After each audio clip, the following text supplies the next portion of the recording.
Y'all just got done watching Silo 1 and 2? Number 2. We just watched Silo 2, but we skipped over Silo 1.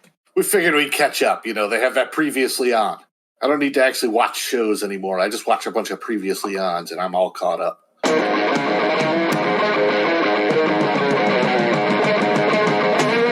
Okay, before you get our feedback on it, I'm curious what your feedback so far since you've read the book without spoilers. Well, it's been 10 to 12 years since I read the books. I read them shortly after they came out. They came out, like, I think in 2008, 2009. I am going to level a disclaimer right now that I will do my absolute best not to give you guys any story spoilers, hints, anything like that. Yeah, because I will come over there and break your thumbs. Yeah. Because I don't know anything about it. I want to keep it that way. I was excited when I was watching the previews, but I also was a little bit worried because if you watch the previews, it's Rebecca Ferguson. Rebecca Ferguson, she's doing things and action and drama and all this shit's happening to Rebecca Ferguson. She's in Dune. People know who she is.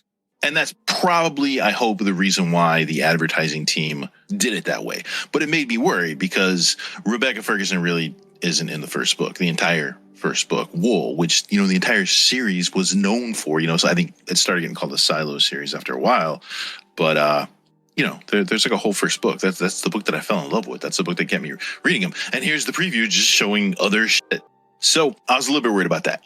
But first episode, second episode, first episode primarily. I mean, what they had Ferguson show up at the very end, the very last scene when she was like working on one scene. Yeah. So they took my concerns and they allayed them quite a bit. They definitely dealt with the Wool book very much so in the first episode. Was that basically the first episode was Wool? Yes. Okay, because I kind of get that sense now that they've completely switched tones in main characters and all. And the main character of that first book is Sheriff Holston Becker.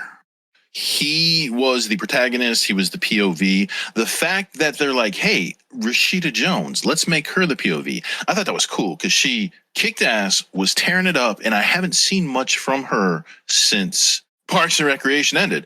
And, you know, I'd like to party with her because, you know, she's Quincy Jones's daughter. So you'd be able to, like, maybe meet Quincy Jones and I'd be like, high five. Yeah. And I thought she did a damn good job. She was great. Yeah. She felt like a real person. She really did. Plus, it was a dramatic role, and I've never really seen her doing a dramatic role, and she was able to pull it off like a mofo. So the fact that they kind of made most of the episode her issues, her POV, all that stuff, that was good. I like that. I guess that's pretty much all. The second episode, they obviously have gotten into the other books. Anyway, that's my basics. My fears were allayed, and, you know, Rob said it, I've said it. It's Apple TV. We trust that studio. My trust has been rewarded. Do you think they're going to burn through the whole trilogy in the one season? I don't think so. I mean, I think they probably, there might be like a little bit of woke douchery in that they're like, okay, we have these two main protagonists throughout the books. I mean, there's a lot of other stuff going on too, but they're like, we have one sheriff and then we have Rebecca Ferguson. Let's make Rebecca Ferguson the powerful female lead because she's famous. You know, they probably did that and took advantage of it and swapped the story around chronologically in order to, you know, they hustled through book one in order to get to book two. But it seems like it's probably, I think looking back after I watch a few more episodes, I'm going to be like, yeah, great creative choice. I can understand why they did that. In light of it being the whole book pretty much was the first episode, that was going to be one of my observations, is that it did feel rushed. And that was my suspicion. So suspicion confirmed on that. To get their lead Dune lady front and center of the story. I think Rob's already figured out the grand mystery halfway through the first episode. Well, you know, I didn't so much as figure out the grand mystery. I just, when they're strapping them all in the suit, and I said, oh, obviously the suits are full of poison gas. And I'm pretty sure that there's been no indication of that, but I'm pretty sure that's going to be what the case is. And they go out and everything's perfectly fine, so why is everybody dying after 10 minutes? Well, because there's a kill switch. I think it occurred to Rob as soon as they said everyone always wipes off the monitor. Everyone always cleans. Everyone always is it. So my thought is, and probably a lot of other people who are about to walk out, is like, I'm going to smear shit on that lens. Yeah. Yeah, I'm going to put my butt on it. So there's a big butt print on it for everybody to look at for years. It's like the decade of the dingleberry. Like there haven't been a lot of people going outside to clean in like 10 years. That's unfortunate because we really needed it. Their storytelling formula so far seems to be big shocking ending in the first 60 seconds to 2 minutes, and then let's rewind and find out how we got here. I don't know if they're gonna do that every episode. Yeah, but the mysteries that they have set up, I'm really excited to see play out, because they obviously want to keep everyone inside the silo, and I'm figuring it's a form of control of some kind.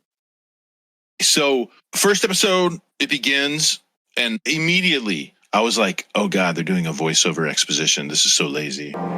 We do not know why we are here.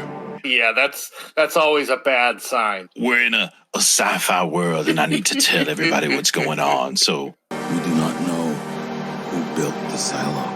the people are all caught up. No. They were doing that. And everything he said, I'm like, they could have showed that. But I don't know, creative choices. They had a lot. Maybe they have a lot to pack in, so they just decided, fuck it. We know this is stepping on our That's necks, but we'll do big it points anyway. against whenever I see that happening.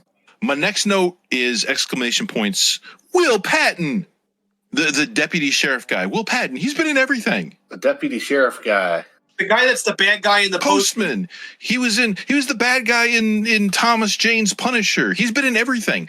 What was Noah Wiley's Massachusetts 13th Fight the Aliens? Falling Skies. Yeah, he was the other guy. He was the other main dude. He's been in everything, and he's a great actor. I love Will Patton. Every time I see him, I love him. He's great. What did he sell, copiers or something before The Fall and the Postman? Yeah, he was a copier salesman before he became a warlord in the post-apocalyptic. I'm digging all the characters so far. I like the mayor. I like the weird old lady that The elderly doula. I'm the conspiracy doula. the midwife. She was pretty funny too. Conspiracy Yeah. doula. That's like a you go to LinkedIn and what's your job? I'm a conspiracy doula. I will give Nice. birth to theories. The scene, the setting, right away, as far as scenery, as far as the artistry of coming up with how we're going to make this silo look. Did y'all notice that every single picture was hand-drawn? There were no photographs at all. Everything was hand-drawn. When you're looking at it, when you're at work as the sheriff or, conspiracy doula or whatever, she probably doesn't have an office, but on your desk, you have a picture of the family, hand-drawn. Everything's hand-drawn. They have no access to any kind of cameras. Technology is restricted. Interesting. No, I didn't notice that. Yeah. I missed that entirely. They kind of gradually, they don't like slap you in the face with it, but they kind of gradually over the course of the first episode lay on little hint here, little hint here about how controlled the society is. People are afraid to have conversations about things because they're worried about being listened in on. Conspiracy doula, she turns that sync on every time somebody shows up to have a conspiracy talk. No cameras, but plenty of bugs. Yeah, we haven't seen any evidence of actual bugs, so, who knows, but at least they're worried about it. It's just someone outside the door with a cup against the door. The secret police are made up of nosy neighbors. Actually, the spy network is probably the porters. Always running up and down the stairs, bumping into people. Make way on your right. Like they did that like 3 or 4 times throughout the 2 episodes where it's like those fucking porters. Plus, dude's trying to figure out only people around at 2 a.m., 3 a.m. are the porters. I wonder if that's significant. Yeah, they're focusing a lot on the porters. They keep showing them running by in just about every scene, and they're talking about the porters. The porters got something to do with what's going on. Well, I think the porters are a good way, and once again, they don't really make it explicit, but it's a way that they're setting the scene, because they don't say, this silo has 258 levels, or however many, I'm doing my Holston voice, sorry. 258 levels or however many levels this massive silo has. And it's so big that when Rashida Jones takes this contract and goes down to visit IT guy, she's actually making plans to stay in like a hostel overnight because the ability to actually hike down there, not so bad, but hike back up the friggin' stairs in the course of, one evening. No, you got to make plans. It's so far down and they don't have elevators.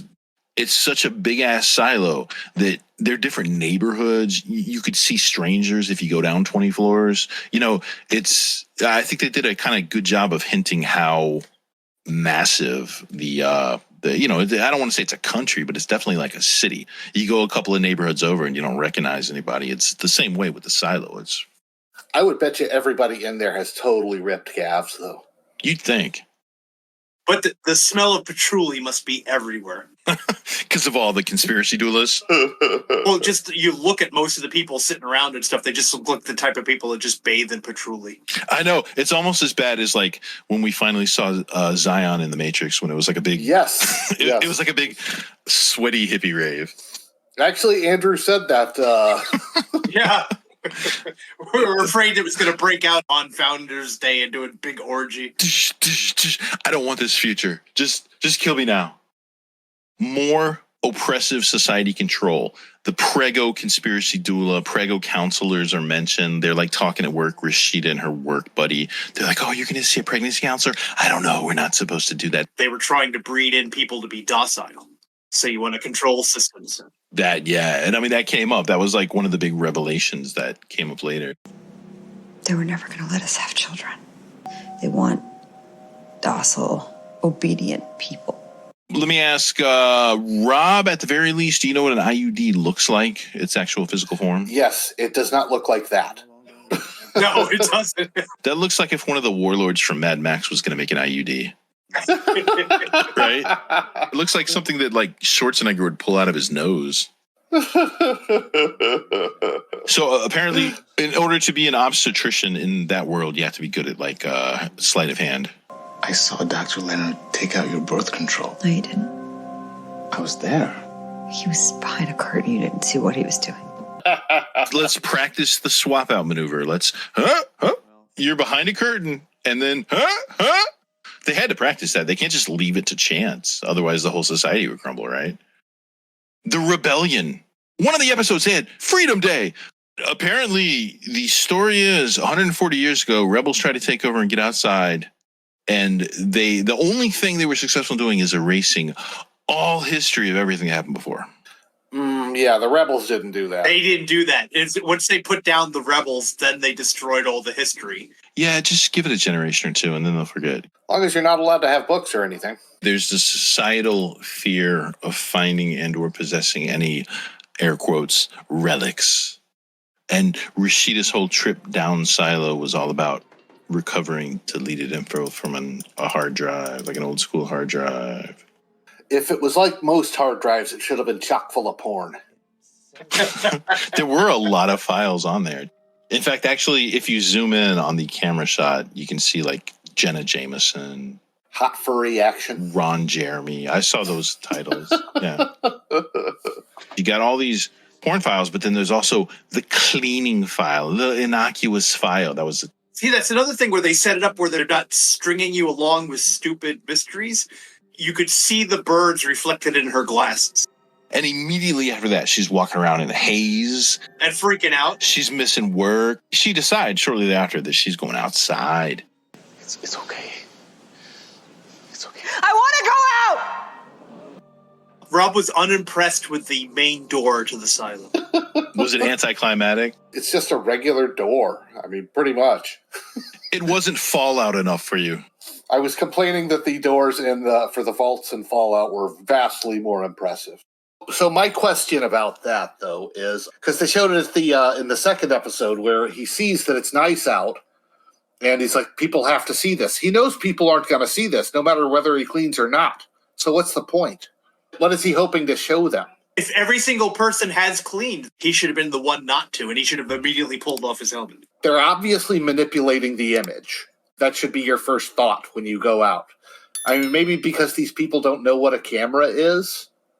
Ooh, maybe it's because they don't know what a camera is. I wonder, like, the cafeteria, that ain't a window. That's... No, that is a video camera feed. In fact, your brother was making fun of me because I didn't notice that they were LCD screens until the very, very end. They were flickering, man. Because I was confused. I'm like, I thought they're underground. How do they have this, like, one part that's up over the, out in so you can see? I mentioned earlier that they don't really know what a camera is and how it operates. And the people in the silo have made sure of that. In the second episode, when she was showing the artifacts to him, neither of them knew what the handheld video camera was. So people think that they actually go out and wool the windows? Well, no, he saw the little red thing. He knew that was some sort of sensor or something. He knows it's a camera, but does he think like maybe that the dirt is stopping people from seeing that it's nice out? I don't know. I mean, I might know, but I don't know. So somebody's bamboozling somebody is what you're saying? Oh, it's a big bamboozle. There's a huge bamboozle going on here. I just don't know the nature of it and who benefits.